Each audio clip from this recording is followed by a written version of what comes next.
Evening falls at the edge of the Sahara. Wind drives wispy clouds. And then a small miracle occurs. Clouds release water without any rain.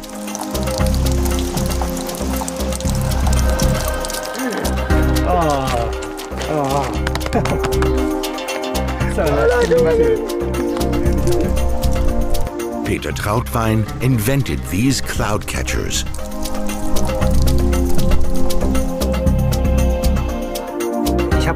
I've done so many projects in my life and had so much luck in my life. I thought to myself, with my knowledge, what can I give back? How did I find this story? Initially, I wanted to try a special beer on Gran Canaria. It's brewed with water from cloud catchers. It's made from water droplets that have traveled almost halfway around the world. That's where I first heard about Peter Trautwein. Now, after 4 years away, he's back here, at the edge of the Sahara, to see whether his nets have delivered on his promise to supply 16 villages with drinking water.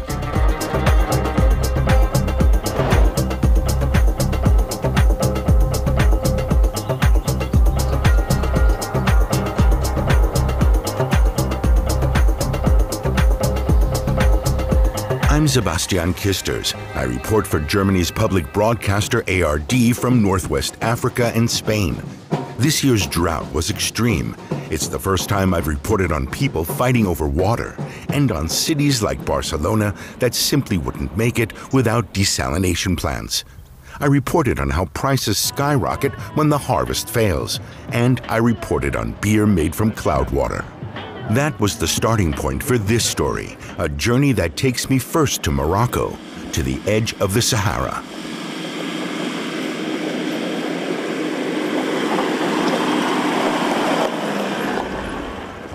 Drinking water captured from clouds. Could this be a viable solution in times of climate change? Good news amidst all the bad? We stop in a village in the south of Morocco. Peter Trautwein brought cloud catchers here several years ago. Now he wants to see what they've changed.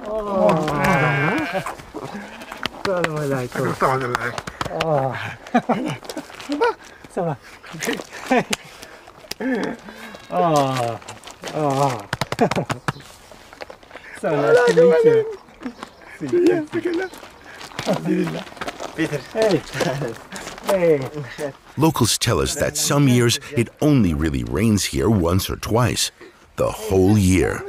But now Peter's nets are on the top of the mountain and down below this cistern.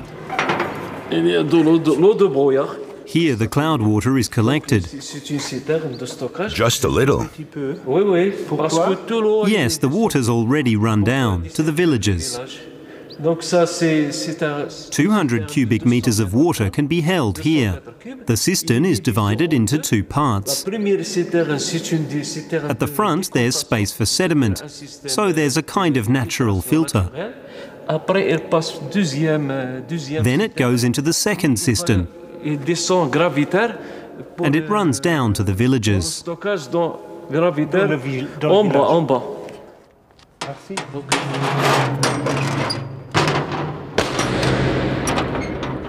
Peter Trautwein is an industrial designer who created tennis rackets and ski boots. Then came his 50th birthday. I've spent my life designing products, and now I'd like to design a product where the focus is primarily on people. Creating a project with people, for people, is a completely different experience. Working for free, giving something without getting anything in return, is also an experience. So it is definitely the project I have benefited the most from in my life, where I have given a lot, but also received a lot in terms of appreciation. But this is also made in Morocco? Locals like Munir are now running the project. Peter Trautwein financed the construction with various grants from foundations and other programs. We worked for 2 years to check different meshes: flat fabric, inox, and spacer fabric. Yes. And we changed every 2 months. and sent the data to the Technical University of Munich. And after 2 years, we decided to continue with the spacer fabric because for 1 year is experimental. No, 2 years. 2 years. Yeah, 2 years. Zwei Dinge brauche ich, I need two things to collect water from fog. One is an air current. Ideally, it should be between 5 and 10 meters per second. And I need water droplets in the fog that are 20 to 40 micrometers in size. That's roughly the cross-section of a hair. Ungefähr dem Querschnitt von einem Haar. So now we wait for clouds, for fog, tiny droplets that get caught in the nets. Further west, on the Atlantic coast, it looks as if something might be coming towards the nets. Clouds are gathering.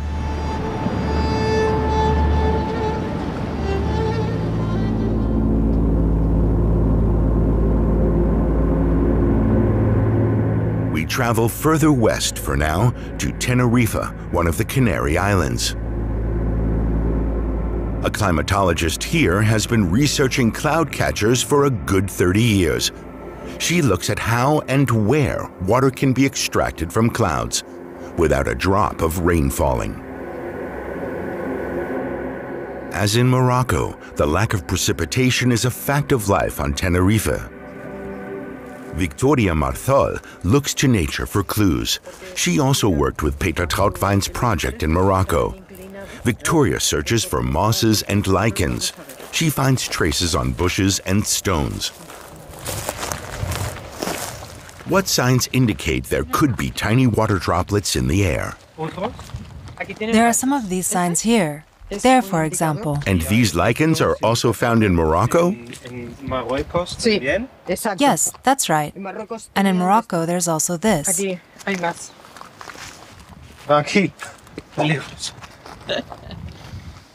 Look, that's exactly what we have in Morocco. A different kind of lichen. It grows where clouds meet the stone, where tiny droplets collect. They're very dry at the moment. Really dry. But normally, they show perfectly where cloud catchers are worthwhile.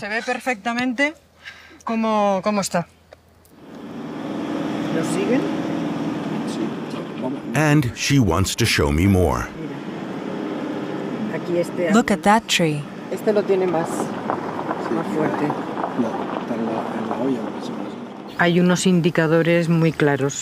A very clear sign.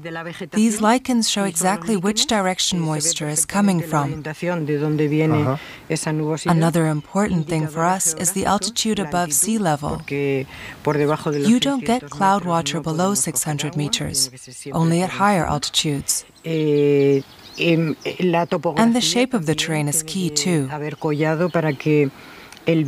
Wind and water droplets must be able to flow and be in motion. If anything blocks them, you can't catch any droplets. No tienes esa renovación del aire, entonces no es bueno para colectar grandes cantidades. Tiene que ser un sitio con algo de viento.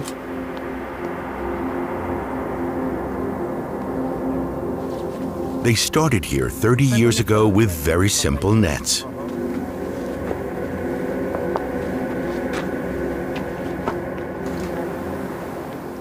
The technology Peter uses in Morocco is more robust. His nets have an extra layer. Looks more like two. Yes. These nets here are simpler, but they get the job done, Victoria says. They catch cloud water. The reservoir is quite full. Some time ago, there wasn't a single tree here. It's all been reforested. Everything? Reforested with water from clouds? Yes. We even pointed out to hikers with signs.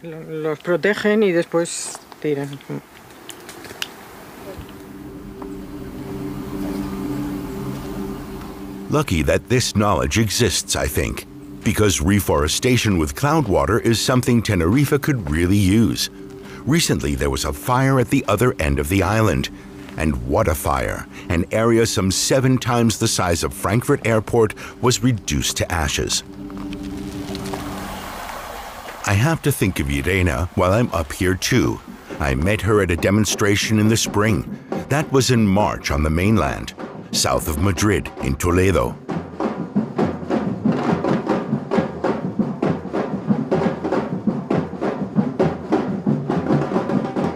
People had taken to the streets because they didn't want to give up their water. I asked Irene what she was afraid of.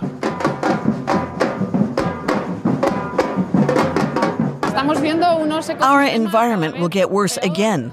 There will probably be more forest fires again. They started earlier than ever before. More will come. It will be another sad year. People keep saying that further water restrictions are to be expected. That affects us. But it also affects all of nature. We are losing quality of life. In Toledo, the biggest concern was about the longest river in Spain, the Tagus. It should live, says this poster. And no to the canal, stop the mafia. For a living river and not a canal. What people are so upset about is a canal that pumps river water from here to the south. It's like Frankfurt on the Main having to send its water to supply Munich. In Spain, the river Tagus is tapped to pump its water over 300 kilometers to the south, to the driest region in Spain.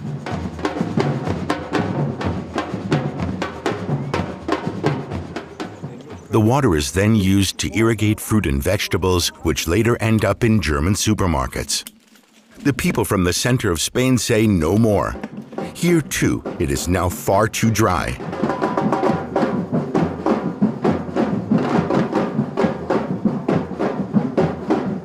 The sign around Irene's neck reads, "Less irrigation, more life."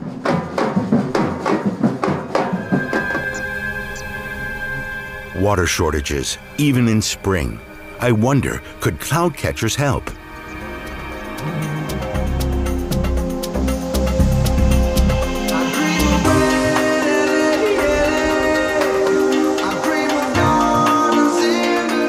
Back on the edge of the desert in Morocco, evening has fallen. The clouds are here. They move through the nets.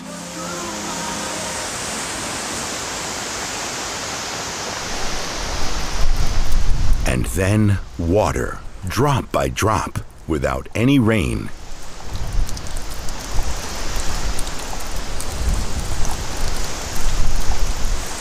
Peter Trautwein seems happy with his nets. The collecting troughs fill up with cloud water. On average, 37,000 liters of water end up in the cistern when clouds and fog pass through the nets for a whole night.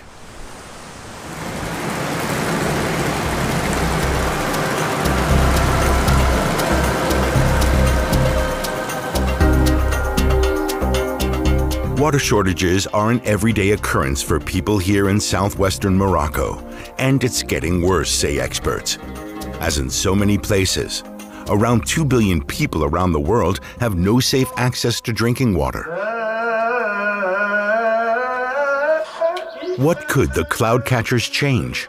Is the water reaching families in villages? And how does it affect their lives? Here we are talking about 1,300 people living in an extremely rain-poor region.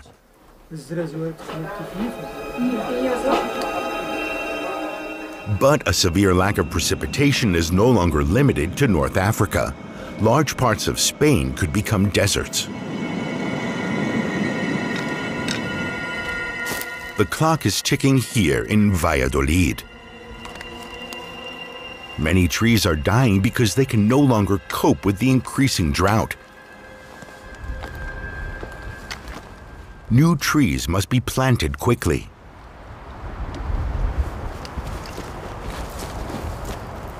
If there are no regeneration processes here and the climate develops as it seems to be doing, many more trees will die.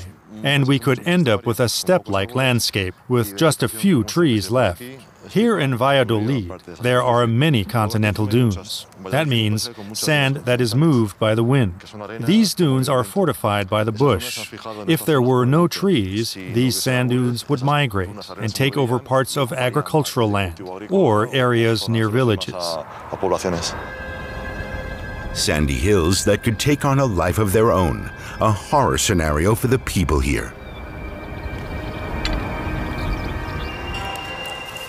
Desertification, that's what they want to prevent in Valladolid, with new trees. And I wonder, what about cloud catchers? Could they help? I show the ecologists pictures from my trips to Morocco and Tenerife. Yes, they say, it would be nice to get water that way, to help the trees grow a bit bigger. They would have considered it, they say, except for one problem. Conditions here are very different than on Tenerife. We've seen less and less fog in recent years and decades. How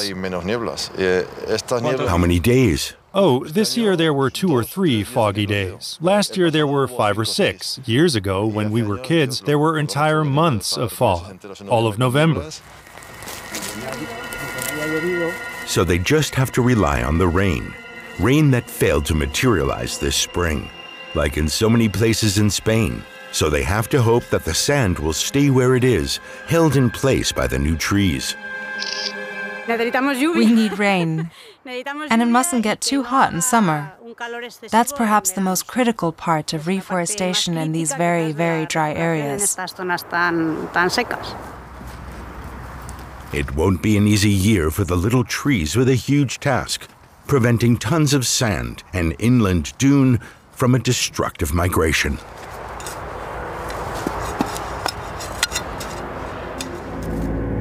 What isn't an option for people in Valladolid is currently part of an experiment in Gran Canaria. Reforestation using cloud water. The trade winds regularly drive clouds onto the island's mountain slopes, so it seems to be a good place to catch water droplets. Some are still visible in the morning, just after the clouds have dispersed, and the sun has risen on Gran Canaria.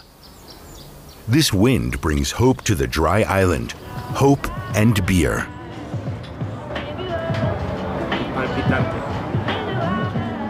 Does this taste good? Yes.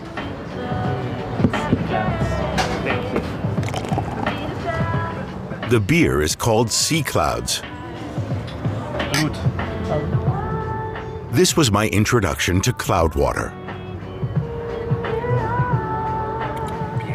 The fog was caught on the mountains here. Water droplets that have traveled almost halfway around the world.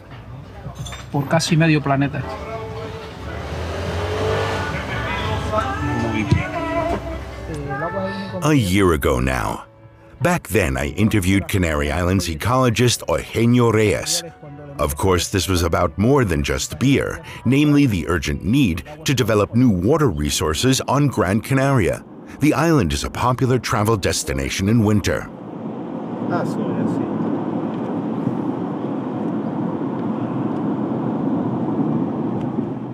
Eugenio was born here in the mountains.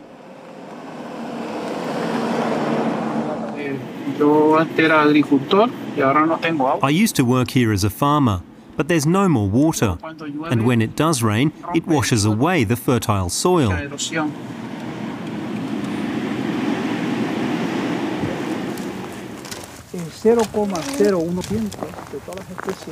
Eugenio took me to a reservoir on the island. A vast emptiness.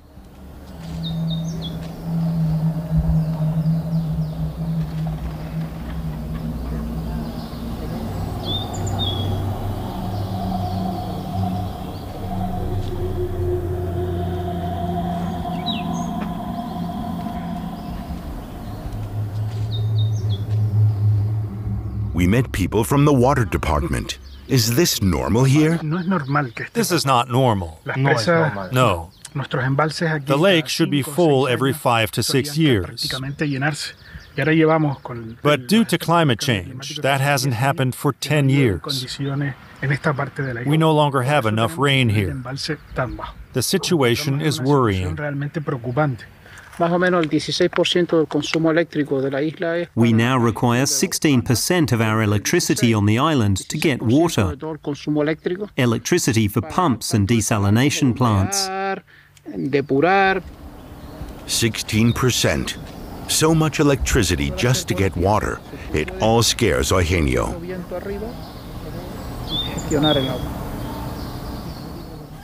Either we act or we're heading for a water collapse. What we're experiencing is not just a climate collapse in the sense that the seas are rising, but here in these areas of the planet, around the 28th parallel, the entire subtropical zone is seriously heading towards desertification. Now they're betting on an experiment in the north of the island.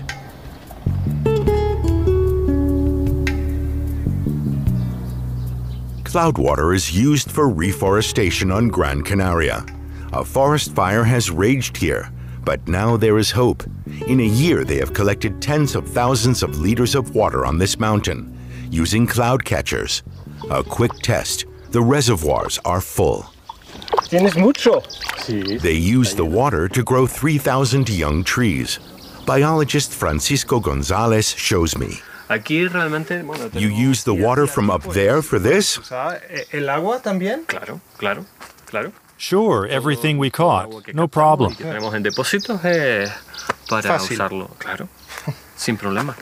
Later, some of the little trees get their own little cloud catchers. Probes in the ground show whether the experiment is successful. How does it work? We compare moisture in the soil, and there are different values. Water is trapped in here, through these cages with nets. We measure a higher humidity inside than outside the nets. That works? Yes, it works. How simple. Small cages catch cloud water for the young plants. Ideally, the north of the island should remain green. No more soil washing into the sea. And water to brew beer. This is what engineer Ricardo Gil catches. Also in the north of Gran Canaria, not far from the reforestation experiment. He developed all the boxes himself and believes in their potential. Do these cloud catchers actually work more or less all over the world? Everywhere we have wind and fog. Look, Chile in the Atacama Desert, Peru on the coast, Colombia, Panama, Mexico, Ecuador. In many places around the world, also on the Iberian Peninsula, in France, Germany, and Great Britain. Here on Gran Canaria, Ricardo extracts thousands of liters of water in a year.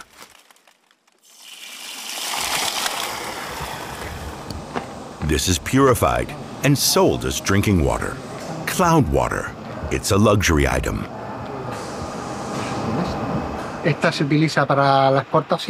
We sell the water in France and Italy, and France sends it to Qatar. And this is also available in gourmet stores and restaurants in the Canary Islands. And how much does one cost? The one here, about €2. And the one sold in France is €9.50. How much? €9.50. Wow.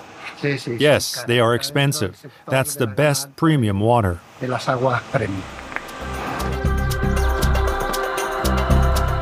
Luxury water, or beer from clouds.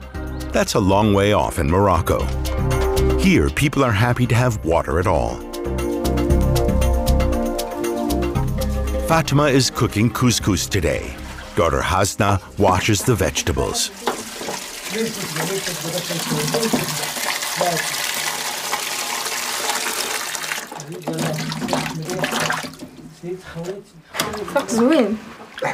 This is beautiful. What can I say?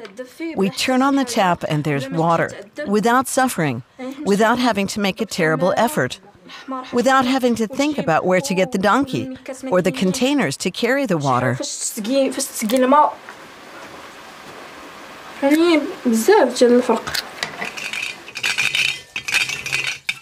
While the food is cooking, Munir wants to show us where the people used to fetch water.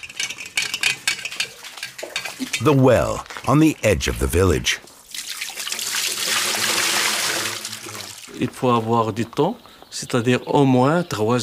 You had to have time, at least 3 or 4 hours, because it was clear that there would be a queue to get to the water. There were always lots of people here, but now we have the cloud catchers. People have water, they have taps, and they have a lot of time to do other things. For example, school? For example, the girls go to school. Now you can turn on the tap and pour as much water as you want. Before, we were only allowed to use a little. We had to fetch water 3 to 4 times a day. And when we ran out, we had to think about where to get it. That's a big difference to now.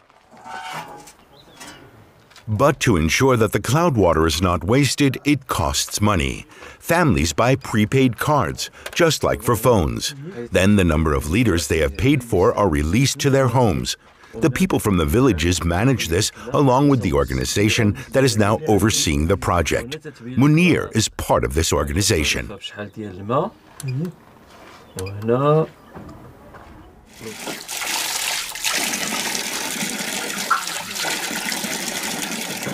During my visit here, I realized that water's importance becomes clear when it's missing. But you see it even more when water arrives in a place where it used to be scarce. Brahim's pride and joy? A washing machine.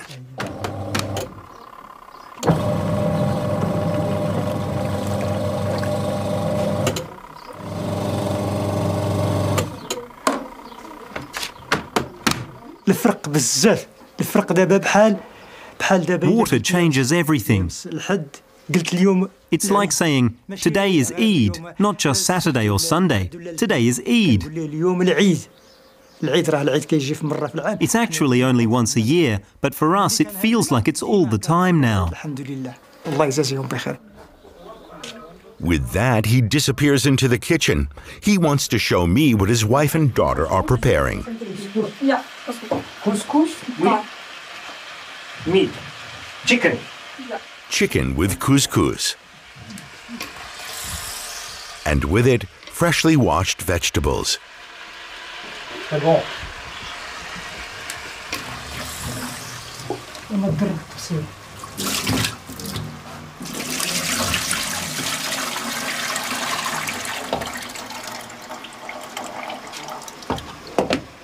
The family is quite proud of their new life. In their tradition, only the head of the family and his guests eat together. The cloud catcher team and us.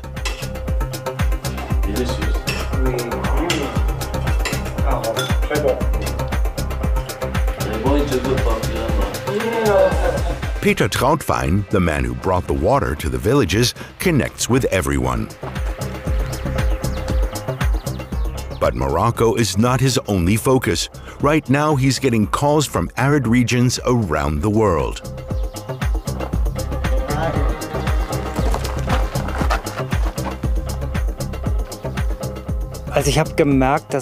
Well, I've noticed that the number of inquiries has increased significantly this year. It's always different. This is perhaps also related to periods of drought. At the moment, most inquiries are coming from Somalia, Oman, and Namibia, but also from Europe. Northern Italy, for example, is severely affected by drought. I'm even talking to the Water Management Authority in Piedmont. Portugal is very badly affected. That's a perennial issue. I have the feeling that the inquiries are increasing from year to year, and we get them every day.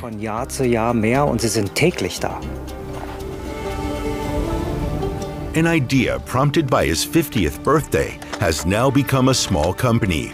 He named it Cloudfisher. On Tenerife, climate researcher Victoria Marsol is testing which nets are most effective for extracting droplets from passing clouds. So far, the winner is Peter Trautwein's mesh from Morocco. It's three-dimensional with lots of fibers, and the droplets stick to these threads, then slowly drip down.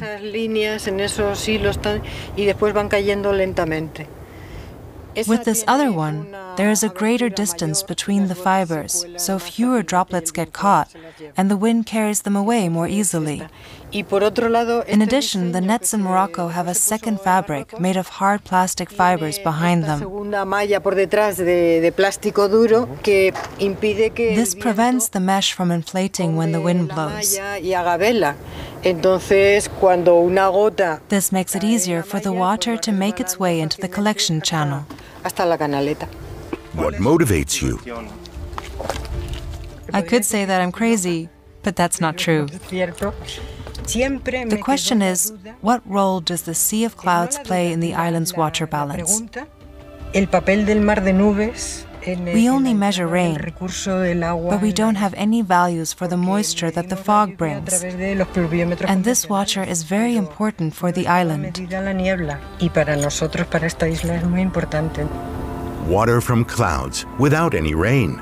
Victoria believes this research is only just beginning, but time is running out.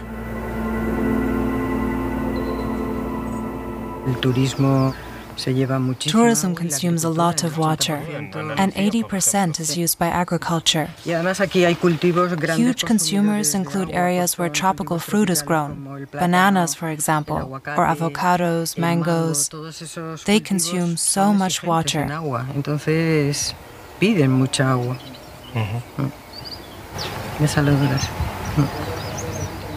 Tenerife, like all the Canary Islands, lives off water from desalination plants.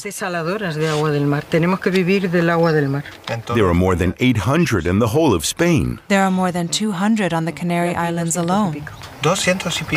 Back to the Spanish mainland. Unless alternative water sources can be tapped or a massive amount of water conserved, Spain will depend on desalination plants. Where there is a lack of rain, these plants are the most common method of obtaining drinking water. One of the largest plants in the country, south of Murcia on the mainland. Water from the sea is purified and salt is removed, using a great deal of energy. This plant produces 180,000 cubic meters of water a day, or 180 million liters. Wow. That's enough for how many people a day? If this water was only used for human needs, then 1 million people could live on it every day. That's a lot.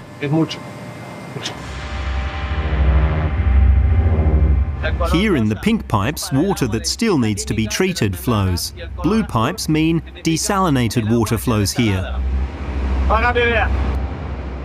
And where are we here?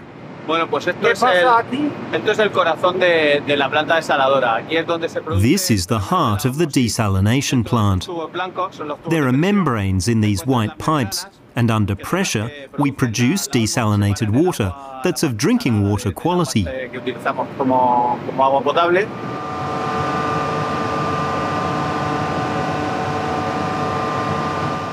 Salud.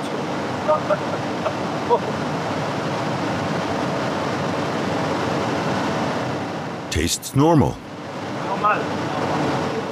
Good?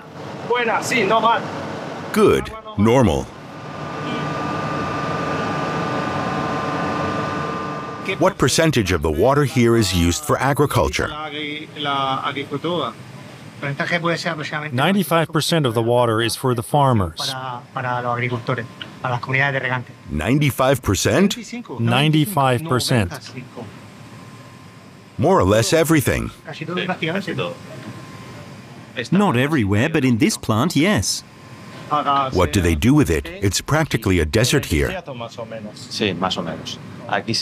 Tomatoes are grown here, cucumbers, lettuce, poinsettias. Poinsettias? Yes, lots of them. For Germany? Possibly. You'll end up desalinating water here for Germany. Indirectly, you can say that. Tens of millions of liters of water a day so that poinsettias can grow in this bone-dry part of Spain.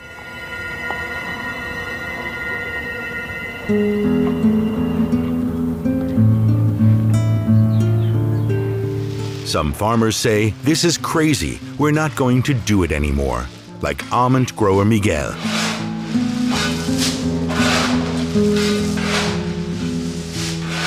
He wants to show me how land could be farmed more sustainably with little rain.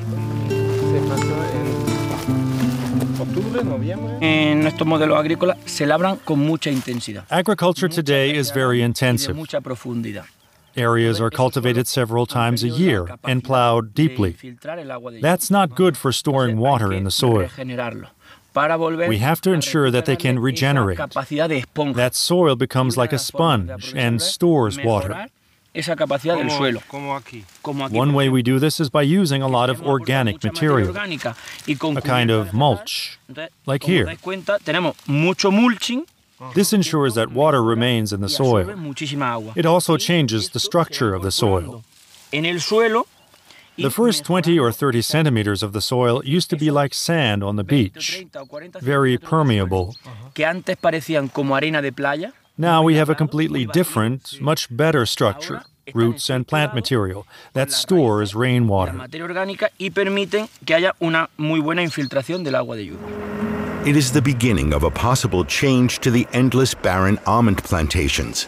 Miguel is convinced that this is the future, and the best way to save both the soil and agriculture in Spain's dry south. He is currently sowing herbs between his trees. And that's not all. There's lavender here. Why? There are several reasons. You can make lavender oil or distillate from it, and it draws insects, which we need here for pollination. It's also about biodiversity and about preventing erosion and to break up this monoculture. Then Miguel tells me that they have thought about using cloud catchers. Down here in this area, there's often fog in the morning. From September to February, March, a few hours of fog.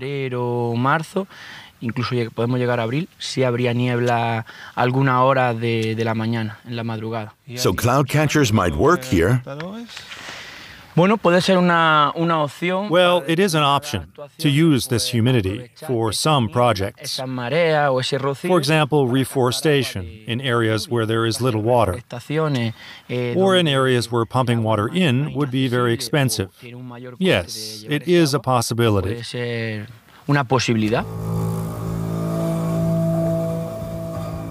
That's just what they're doing in Gran Canaria. Reforestation with cloud water. 9 months after our visit, we are back. And the first thing we see is a very different kind of cloud catcher, inspired by conifers. We are just imitating nature, and this needle form is very effective. We imitate nature in the way it collects water, and then direct it towards the ground and collect it.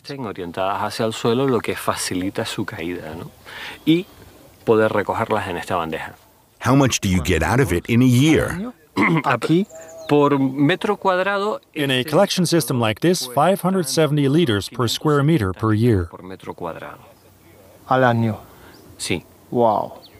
And with these cloud catcher boxes, the biologists collect even more water for reforestation. Paco, si hay captadores aquí. But Paco, if water is caught here, isn't it missing elsewhere?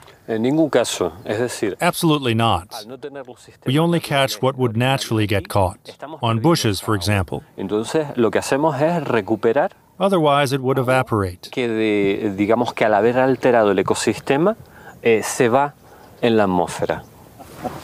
And now I want to see what has become of the young trees with their own little cloud catchers.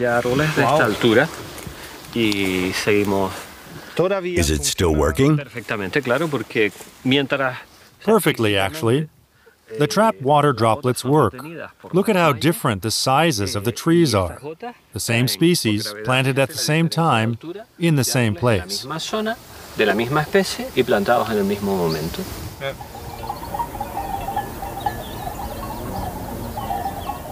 Paco Gonzalez has another appointment on the Pico de las Nieves, Gran Canaria's highest mountain. With the military, we are allowed to join him. You also use these cloud catchers now. How much tap water do you save? A third? It's a pilot project. We now have 12 of these boxes to start with. To cover 100% of our water needs up here, we would need 36.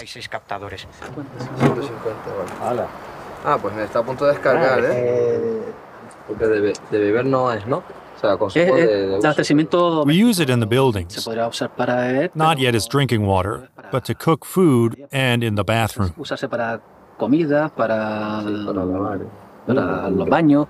They save energy because less water has to be pumped up.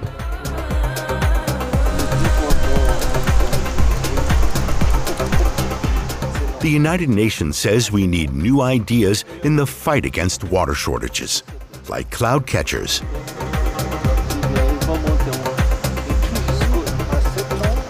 FogNet technology, which is actually only just getting started, can become much more efficient in the future. And it will. I'm convinced of that. Munir has done further research into where cloud catchers could be worthwhile. Look, that mountain over there. We experimented there.